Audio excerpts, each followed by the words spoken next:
चलिए स्टूडेंट्स, हिंदी साहित्य का आधुनिक काल हम पढ़ रहे हैं। और आधुनिक काल को मैंने जैसा कि आपको बताया है कि आधुनिक काल में गद्य का भी विकास हुआ था। तो आधुनिक काल के दो मुख्य तौर से भाग माने जाते हैं।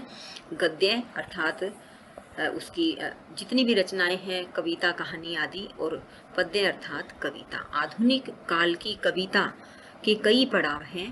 पहले आप भारतेंदु युग, द्विवेदी युग पढ़ चुके हैं।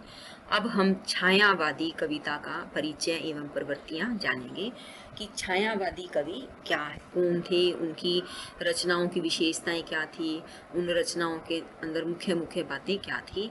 जैसा कि आप देख रहे हैं, छायावादी काव्य धारा के चार प्रमुख कवि हैं: जयशंकर प्रसाद, सूर्यकांत त्रिपाठी निराला, महादेवी वर्मा और सुमित्रा नंदन पंत। ये चार प्रमुख कवि हुए हैं जिन्हें हम कवि चतुष्टय के नाम से भी जानते हैं। आप इनको पहचान सकते हैं, ध्यान रख सकते हैं। आइए अब हम शुरू करते हैं इनकी प्रमुख प्रवृत्तियां।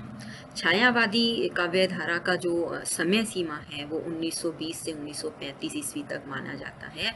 छायावाद को समझने के लिए हम इसकी दो परिभाषाएं जानते और समझते हैं कि छायावाद डॉक्टर नगेंद्र के अनुसार छायावाद स्थूल के प्रति सूक्ष्म का विद्रोह है। स्थूल का अर्थ क्या होता है? जो हमें दिखाई देता है। आप आजकल की भाषा में हार्डवेयर समझ सकते हैं। और सूक्ष्म का अर्थ है जो महीन होता है, छिपा रहता है, जिसे आप सॉफ्टवेयर भी कह सकते हैं, सूक्ष्म। हालांकि ये सॉफ्टवेयर और हार्डवेयर से स्थूल और सूक्ष्म जो है थोड़ा सा अलग है, लेकिन इसको समझने के लिए आप इस तरह से समझ सकते हैं कि छायावाद जो है ईश्वर के प्रति उस सूक्ष्म जो अगोचर हमें दिखाई नहीं देता, उस परमात्मा के उस असीम सत्ता के प्रति जो है अपना एक लगन है, विश्वास है। और एक कवि डॉक्टर देवराज ने कहा है कि छायावाद गीति काव्य है, प्रकृति काव्य है, प्रेम काव्य है। आप इसे कह सकते हैं कि इसके अंदर जो है ना मुग्धता है, इसके अंदर सॉफ्टनेस है, बहुत सुंदर और दिल को छूने वाली इसके अंदर रचनाएं लिखी गई हैं। मैंने कवि चतुष्टय के बारे में बता दिया। कवि चतुष्टय का अर्थ होता है चार कवियों का समूह। इसमें चार प्रमुख कवि ये हैं: जयशंकर प्रसाद, सुमित्रा नंदन पंत, सूर्यकांत त्रिपाठी निराला और महादेवी वर्मा। छायावाद की मुख्य प्रवृत्तियां और विशेषताएं अब हम जानेंगे, समझेंगे कि छायावाद की एक प्रमुख विशेषता है व्यक्तिकता। व्यक्तिकता का अर्थ क्या है कि अपने बारे में बताना, अपनी आत्मनिष्ठ कविताएं लिखना, अपने निजी सुख दुख, हर्ष शोक, आशा निराशा आदि को अभिव्यक्त करने वाली आत्मनिष्ठ कविताएं छायावाद में लिखी गई हैं। ये विषय वस्तु जो है, विषय वस्तु का अर्थ क्या है कि जो कविता है उसका जो विषय है, उसका जो टॉपिक है वो कहीं बाहर से नहीं बल्कि अपनी व्यक्तिगत अनुभूतियों को लेकर के लिखते हैं। और आंसू, जैसे प्रसाद जी की आत्मकथा है जिसमें व्यक्तिगत वेदना के कारण आंसू बहाते हुए दिखाई देते हैं। इसी तरह से निराला कवि जो है उन्होंने एक कविता लिखी है, उसकी कुछ पंक्तियां मैं आपको बताती हूँ कि मैं की शैली अपनाई, देखा एक दुखी निज भाई, दुख की छाया पड़ी हृदय में, झट उमड़ वेदना आई। कि मैं जो है मेरे भाई बंधु को देख करके बड़ा दुख का अनुभव करता हूँ। व्यक्तिगत की भावना है, अपने निजी सुख दुख को इसके माध्यम से व्यक्त किया गया है। प्रेमानुभूति, प्रेमानुभूति तो है ही, यह एक गीति काव्य है, विरह वेदना है। प्रसाद ने अपने आंसू नामक गीति काव्य में विरह वेदना का वर्णन किया है। इसी तरह से महादेवी वर्मा हैं, उन्होंने भी बहुत जगह अपनी विरह वेदना का, अपनी प्रेमानुभूति का, प्रेम की अनुभूति कैसी है जो विरह के रूप में प्रकट हो जाती है। जब प्रेम की बात आती है तो वहाँ हम श्रृंगार के दोनों पक्ष, संयोग और वियोग, तो यह व्यक्तिकता की भावना है यहाँ पर। तो प्रेमानुभूति में भी विरह भावना का ज्यादा चित्रण है। और प्रसाद जो है कहते हैं कि इस करुणा कलित हृदय में अब विकल रागनी बजती, क्यों हाहाकार स्वरों में वेदना असीम गरजती। अपनी दुख की बात को, अपनी विरह वेदना को उन्होंने इसके माध्यम से प्रकट किया है। अगली इसकी विशेषता है सौंदर्य चेतना। अपने महाकाव्य कामायनी में श्रद्धा के मुख की सुंदरता का वर्णन करते हुए प्रसाद कहते हैं कि इसमें जो सौंदर्य चेतना है, सौंदर्य चित्रण है, वह भी उदात्त है, बहुत ही सुंदर ढंग से व्यक्त किया गया है। आह, वह मुख पश्चिम के व्योम बीच जब घिरते हूँ घनश्याम, अरुण रवि मंडल उनको भेद दिखाई देता हो छवि धाम। कि पश्चिम के व्योम, व्योम का अर्थ है आकाश में, जब घनश्याम का अर्थ है कि काले रंग के बादल जब घिरते हों, और जो अरुण का अर्थ है प्रातःकालीन, रवि का अर्थ है सूर्य मंडल, उनको भेद दिखाई देता हो छवि धाम। कि जिस तरह से सूर्य के निकलने से प्रकाश दिखाई देता है, उसका मुख जो है बहुत ही सुंदर दिखाई दे रहा है। कामायनी में श्रद्धा के मुख की सुंदरता का वर्णन कवि ने बड़े ही गहरे और सुंदर शब्दों में किया है। प्रकृति चित्रण, प्रकृति के सभी रूपों का छायावादी कवियों ने बड़ा ही सुंदर चित्रण किया है। प्रकृति के जब काव्य के रूप में चित्रण किया जाता है तो आलंबन, उद्दीपन, नारी रूप, मानवीकरण, रहस्यात्मक अभिव्यक्ति के साधन के रूप में कई तरह से प्रकृति का चित्रण किया जाता है। और छायावादी कवियों ने प्रकृति के हर रूप का बहुत सुंदर ढंग से चित्रण किया है। सुमित्रानंद पंत की कविता से कुछ पंक्तियां हैं कि बांसों का झुरमुट, संध्या का झुरमुट है, चहक रही चिड़िया टी टी टी टूट टूट। मतलब चिड़िया की आवाज को उन्होंने कितने सुंदर शब्दों में एक शब्द दे करके कह दिया कि बांसों से झुरमुट बना है और संध्या का झुरमुट है और चिड़िया चहक रही है। प्रकृति के बड़े ही सुंदर रूपों में इन्होंने चित्रण किया है। नारी भावना, इस युग के कवियों ने नारी को देवी, माँ, सहचरी, प्रेयसी आदि मानकर उसकी ममता, त्याग, प्यार, संयोग का खुलकर वर्णन किया है।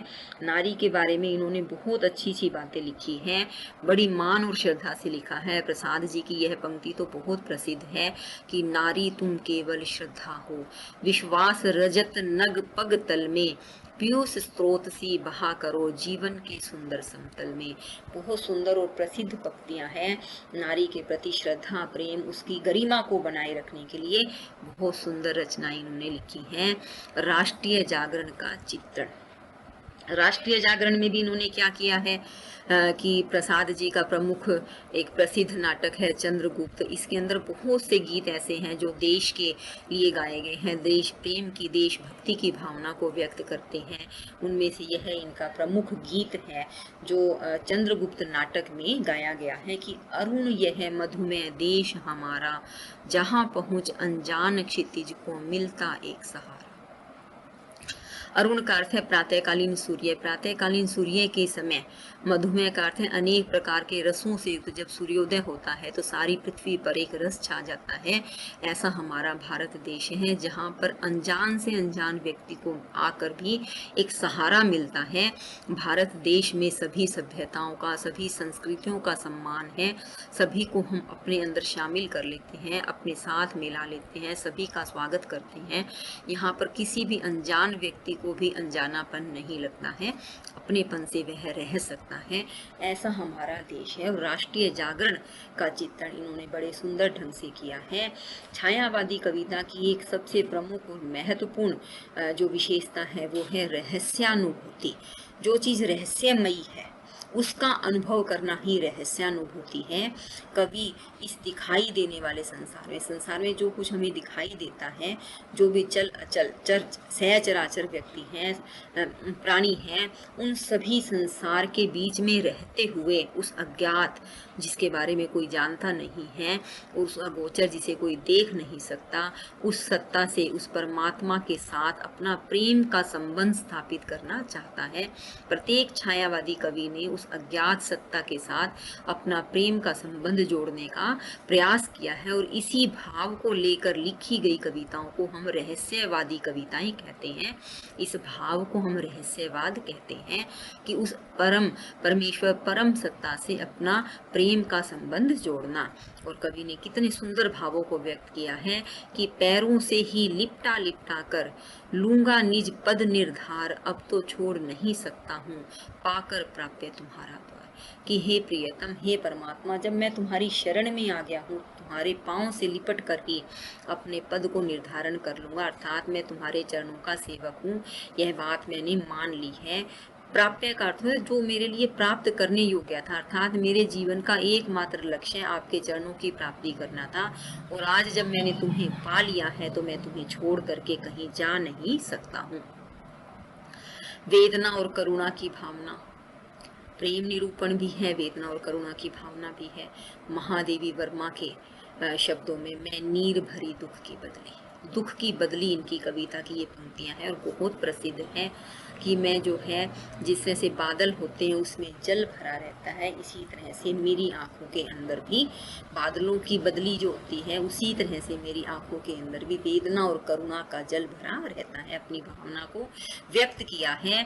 पीड़ा में अपने प्रिय को ढूंढती हुई महादेवी पुनः कहती है, तुमको पीड़ा में ढूंढा, तुम में ढूंढूंगी पीड़ा, कि जब भी तुमसे विरह होगा तो मैं उसमें भी तुम्हें ढूंढ लूंगी, और जब तुम्हें ढूंढ लूंगी तो मुझे फिर तुम्हारे से मिलने की पीड़ा होगी। अर्थात तुम मेरे पास हो तो भी प्रेम की पीड़ा है, तुम दूर हो तो भी प्रेम की पीड़ा है। हे प्रियतम, मैं तो उस हर जगह तुम्हें ही देखती हूँ।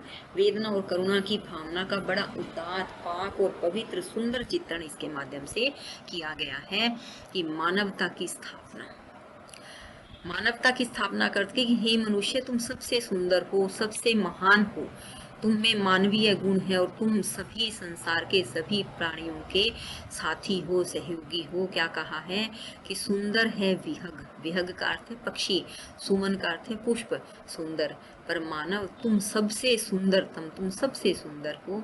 हे मनुष्य, तुम्हारा कोई जोड़ नहीं है, कोई तोड़ नहीं है, तुम समस्त सृष्टि के सबसे सुंदर रचना हो। कला पक्ष में क्या कहते हैं कि नवीन शैली से अलंकृत, अनेक प्रकार की नई शैलियों को इन्होंने इस कविता में माना है, जाना है, प्रयोग किया है, नई शैलियों से कविता को सजाया है। भावों व कल्पना की बड़ी ही मधुरता है। संस्कृत निष्ठ साहित्यिक भाषा, खड़ी बोली हिंदी का इन्होंने प्रयोग किया है। प्रभावशाली प्रतीक योजना है, प्रतीक का अर्थ है उदाहरण जो दिए बड़े ही प्रभावशाली हैं। छंदों व अलंकारों से कविता को सजाया है। कहने का तात्पर्य क्या है कि छायावादी काव्य भाव और भाषा दोनों ही दृष्टियों से उच्च कोटि का है। मुख्य जो इसकी भाव है वो यही है कि भाव भी और भाषा भी दोनों रूप से ही यह एक श्रेष्ठ काव्य है।